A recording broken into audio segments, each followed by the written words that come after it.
सबसे पहले आपको रूबरू कराते हैं हमारे आज के खास मेहमान से। Tax expert CA Sunil Garg ji हमारे साथ जुड़ चुके हैं।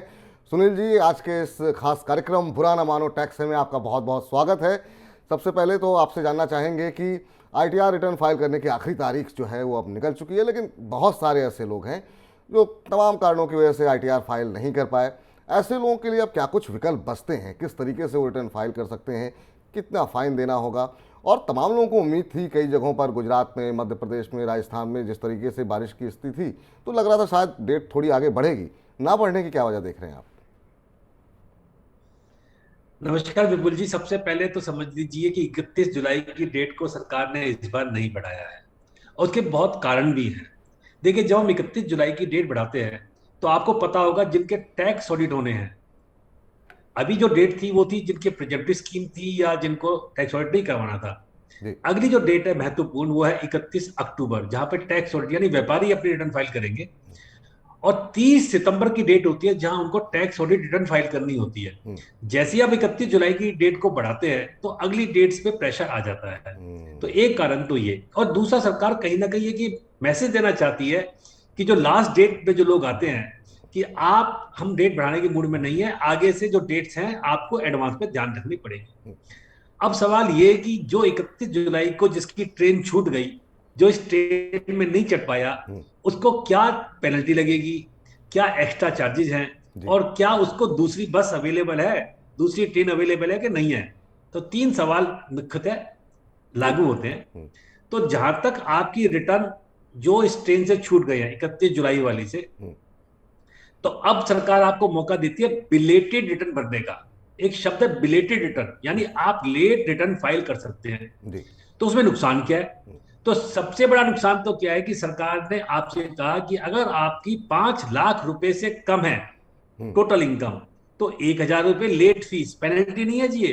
लेट मैं फीस है। बताऊंगा क्या फर्क होता है दोनों में। और 5 लाख से ज्यादा है तो 5,000 रुपए की आपको लेट फीस जमा करवानी है। तो एक तो आपको ये नुकसान आपको हो गया। दूसरा जो नुकसान है, आपको धारा 234 ए का जो ब्याज है वो आपको लगना शुरू हो गया 1% पर मंथ। यानी अगर 31 जुलाई को आपका 1% का 1 लाख रुपए का ब्याज आपका अगर टैक्स पेबल है, तो 1,000 रुपए महीने के हिसाब से अब आपको ब्याज और लगेगा। और जो तीसरा नुकसान होता है जिसका लोगों को नहीं पता, आपने अगर कोई लॉस कैरी फॉरवर्ड करना होता है तो आप लॉस कैरी फॉरवर्ड नहीं कर पाते हैं, अगले साल आप उसको बेनिफिट नहीं मिलते हैं। तो ये तीन नुकसान होते हैं सबसे ज्यादा। जी। अब सवाल है कि बिलेटेड रिटर्न कब तक बढ़ सकते हैं? बिलेटेड रिटर्न बढ़ सकते हैं आप 31 दिसंबर तक। ये भी ध्यान रखिए, 31 दिसंबर के बाद में दरवाजे बंद हो जाएंगे, वेबसाइट बंद हो जाएगी। आप बिलेटेड रिटर्न भर सकते हैं 31 दिसंबर तक। हाँ, एक बात और बताता हूं मैं अपने दर्शकों को। जी। अगर आपसे कोई गलती हो गई है रिटर्न भरने में, तो सरकार ने आपको एक मौका दिया रिवाइज करने का। आप उसको भी 8 से 5 महीने तक रिवाइज कर सकते हैं। सरकार आपसे कुछ भी नहीं कहती है, आप रिवाइज कर दीजिए। अब आपने एक जिक्र किया कि आप बताएंगे पेनाल्टी और लेट फी में क्या अंतर होता है, तो अगला सवाल मैं पूछूं, मैं चाहूँगा कि ये भी थोड़ी सी क्लैरिटी हमारे दर्शकों को मिल जाए, तो फिर अगला सवाल पूछते हैं। देखिए, पहले सरकार 271 एफ में पेनल्टी लगाया करती थी, पर पेनल्टी लगाने के लिए इनकम टैक्स ऑफिसर को पूरी प्रोसीडिंग करनी पड़ती थी। पेनल्टी लेवी करनी पड़ती है, पेनल्टी लगाने के लिए आपको अपॉर्चुनिटी देनी पड़ती है। जी। तो सरकार को लगा कि ये तो हम अपने ही बुने जाल में फंस गए। तो सरकार ने क्या किया, बड़ी समझदारी करते हुए उस सेक्शन को चेंज कर दिया, 234 एफ में डाल दिया लेट फीस। अब मैंडेटरी है, अगर आप लेट फीस जमा नहीं करवाओगे तो रिटर्न आपकी नहीं जाएगी। पहले क्या होता था, रिटर्न आपकी चली जाया करती थी, बाद में डिपार्टमेंट आपको पेनल्टी लेवी किया करता था। तो सरकार ने एक नया गेम किया, अब लेट फीस है वो मैंडेटरी है, उसके बिना आपकी रिटर्न फाइल नहीं होगी अब। ठीक। अब जो एक महत्वपूर्ण सवाल आता है, जो आंकड़े हम देख रहे हैं 31 जुलाई के बाद जो रिटर्न के आंकड़े आए हैं, वो कई बार सरप्राइज करते हैं कि इतनी बड़ी आबादी है जहां पर 64 करोड़ से ज़्यादा पैन कार्ड होल्डर हैं, करीब 48 करोड़ पैन नंबर आधार से लिंक हैं, 80 करोड़ से ज़्यादा बैंक अकाउंट हैं। फिर भी हर साल हम देखते हैं कि जो इनकम टैक्स रिटर्न फाइल होते हैं वो 6 करोड़ के इर्द गिर्द ही हो जाते हैं। इसके पीछे मतलब क्या कारण आप मानते हैं? और आधे रिटर्न तो नील फाइल होते हैं। इन सारे आंकड़ों को अगर देखें तो हमारी टैक्स व्यवस्था को लेकर के क्या कुछ संकेत आप देख रहे हैं? और इतनी बड़ी आबादी होने के बावजूद इतनी कम संख्या में रिटर्न फाइल होने की मुख्य वजह क्या मानते हैं आप? देखिए विपुल जी, एक बार हमारे माननीय स्वर्गीय श्री अरुण जेटली जी जो वित्त मंत्री रहे भारत के, जी। उन्होंने एक बात कही थी और मैं उसको दोहराना चाहता हूं कि we are a non tax compliant country. कि हमारे यहाँ पे टैक्स कंप्लायंस की एक आदत नहीं रही है। हम्म। वो तो सरकार ने अब एआईएस के माध्यम से, 26 एएस के माध्यम से, और जो एआईआर एनुअल इंफॉर्मेशन सिस्टम से रिपोर्ट जाती है उसके माध्यम से बहुत सारे लोगों की इंफॉर्मेशन उसके पास है, तो वो भरना शुरू कर दिया है। जहां तक आंकड़े की बात है, देखिए 5.83 करोड़ रिटर्न फाइल हुई है 31 जुलाई तक, जो जनरली आंकड़ा वही है जो लास्ट ईयर था। लास्ट ईयर और बिल्कुल। टोटल जो एसएससी है वो हमारे कोई 8 करोड़ के आसपास है, 8 साढ़े 8 करोड़ के आसपास है। तो उसमें बढ़ोतरी नहीं हो रही है और सरकार चाहती है कि उसमें बढ़ोतरी हो, इसलिए सरकार बहुत सारे माध्यम से जो इंफॉर्मेशन उनके पास में आती है और जहां लगता है कि टैक्स नॉन कंप्लायंस है या टैक्स इवेजन है, तो उसको नोटिस देने की कोशिश करती है। तो आपके माध्यम से मैं अपने दर्शकों को एक अपील करूंगा कि अगर आपकी इनकम 2.5 लाख रुपए से ज्यादा है और आपने अगर रिटर्न फाइल नहीं की है, तो कृपया करके आप तुरंत बिलेटेड रिटर्न फाइल कर दीजिए, क्योंकि अब सरकार सबको देखती है, सरकार की नजर सबके ऊपर है। आपको नोटिस आने के पूरे पूरे चांस हैं, और अगर आपको नोटिस आया विपुल जी, तो सरकार फिर बहुत ज्यादा सख्त नियम लेकर आती है। सरकार आपसे पेनल्टी भी लेती है, आपसे ब्याज भी लेती है, और आपको प्रोसिक्यूट भी कर सकती है। इसलिए दर्शकों से मैं कहना चाहूंगा, जैसे आपने कहा 64 करोड़ पैन है, 8 साढ़े 8 करोड़ रिटर्न जाती हैं, तो लोगों को चाहिए कि अपने रिटर्न फाइल की करें। सुनील जी, आपसे जानना चाहेंगे कि ये तो तमाम टैक्सेस जो है, तमाम छूट मिलती हैं अलाउंसेस के ज़रिए, आप कैसे देख रहे हैं सैलरीड पर्सन को मिलने वाले अलाउंसेस और रीइंबर्समेंट के बारे में? आप क्या कुछ कहना चाहेंगे और इसका रिडक्शन टैक्स में कैसे मिल सकता है? देखिए, सरकार ने, पहली बात तो आप ये मान लीजिए कि जितने भी अलाउंसेज होते हैं वो टैक्सेबल होते हैं। एक बात को हम क्लियर कर लें कि कोई भी अलाउंसेज टैक्सेबल है। हाँ, कुछ सरकार ने कुछ अलाउंसेज में कुछ स्पेसिफिक प्रोविजन कर रखे हैं, वो हम डिस्कस करेंगे क्या कहाँ आपको छूट दे रखी है। Otherwise by default allowances are taxable. Perquisites अगर आपको कोई देता है एम्प्लॉयर आपका, तो धारा 17 जो है 17 में वहां पे नियम दे रखे हैं कि कौन कौन से परक्विजिट्स में सरकार आपसे या एम्प्लॉयर आपसे टैक्स नहीं लेगा या कितनी टैक्सेबल वैल्यू लगाएगा। कुछ अलाउंसेज ऐसे हैं जहां सरकार ने आपको छूट भी दे रखी है, जैसे हाउस रेंट अलाउंस है। हाउस रेंट अलाउंस आपको देते हैं और एम्प्लॉय बहुत बड़ा पार्ट उसका होता है। वहां पे सरकार ने धारा 10-13 में एक नियम दे रखा है कि वहां आप छूट क्लेम कर सकते हैं। जी। और नियम क्या है उसके लिए, हम्म। हाउस रेंट अलाउंस के लिए मैं कह रहा हूं, जो कि सबसे बड़ा कंपोनेंट होता है जनरली एम्प्लॉय की सैलरी में। और लोग इसमें गलतियां बहुत करते हैं विपुल जी, बहुत गलतियां करते हैं और बाद में फंसते बहुत हैं।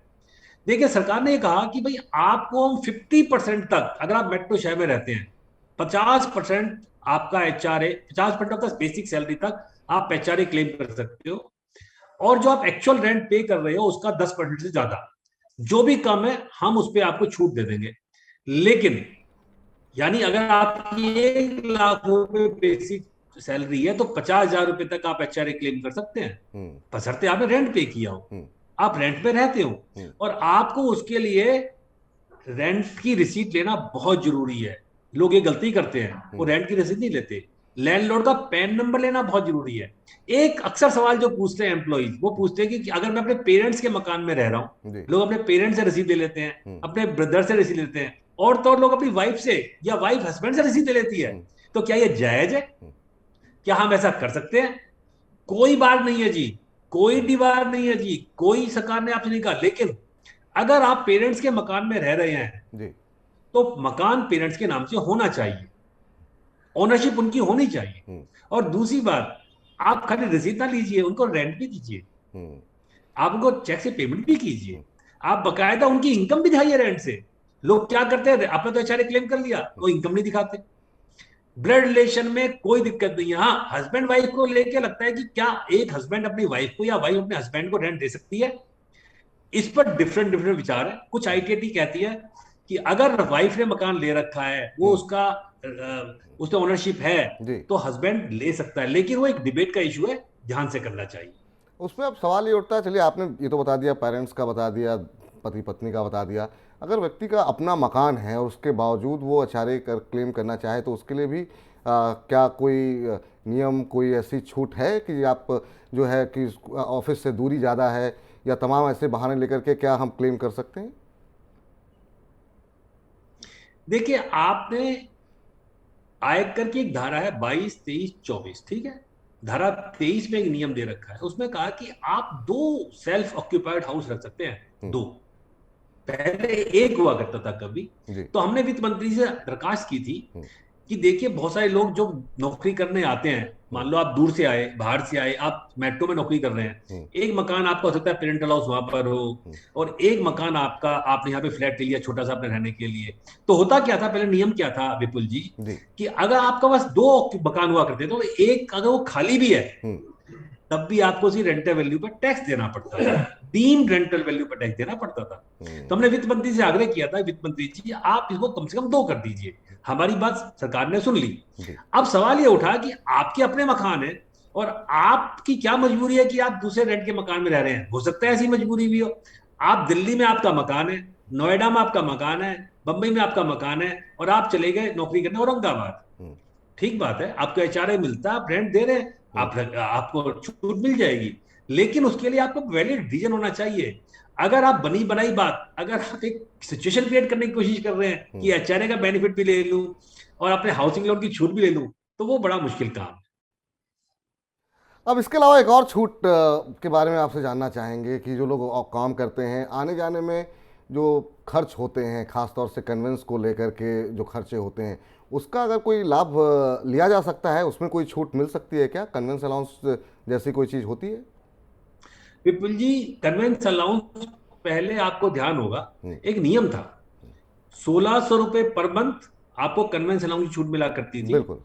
और 15,000 रुपए मेडिकल एक्सपेंस की छूट मिला करती थी। बिल्कुल। टोटल छूट मिलती थी 34,200 रुपए पर साल। तो वित्त मंत्री जी ने उसको खत्म करके एक स्टैंडर्ड डिडक्शन देती थी 40,000 रुपए की। ठीक है जी। जी। उसके बाद उस स्टैंडर्ड डिडक्शन को बढ़ा के 50,000 रुपए कर दिया।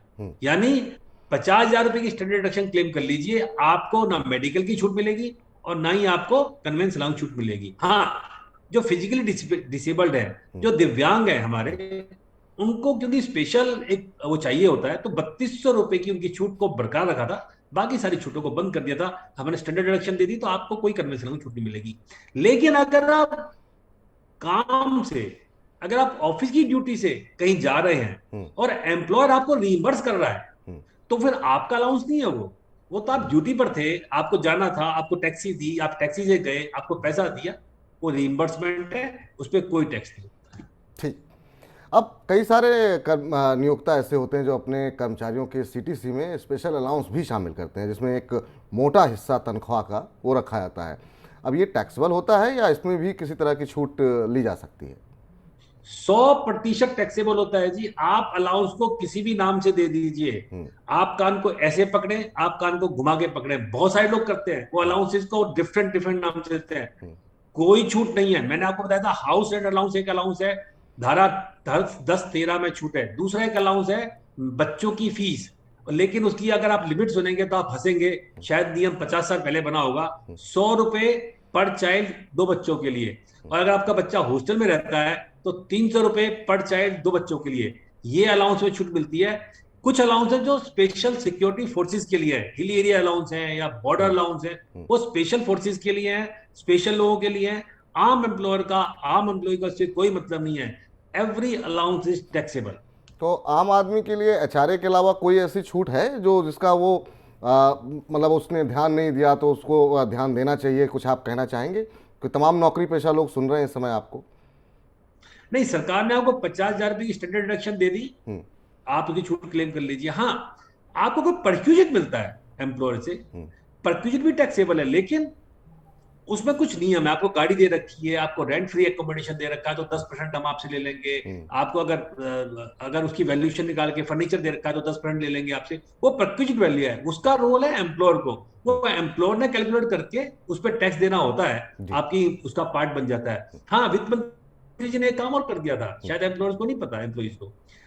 अगर आपका एम्प्लॉयर कंट्रीब्यूशन दे रहा है सुपर एनुएशन फंड में, एनपीएस में, सब में मिलाकर, तो लोग क्या करते थे, आपका 2 करोड़ का पैकेज है, आप उसमें कंट्रीब्यूट कर दिया करते थे। उसकी लिमिट भी फिक्स कर दी अब 7.5 लाख रुपए।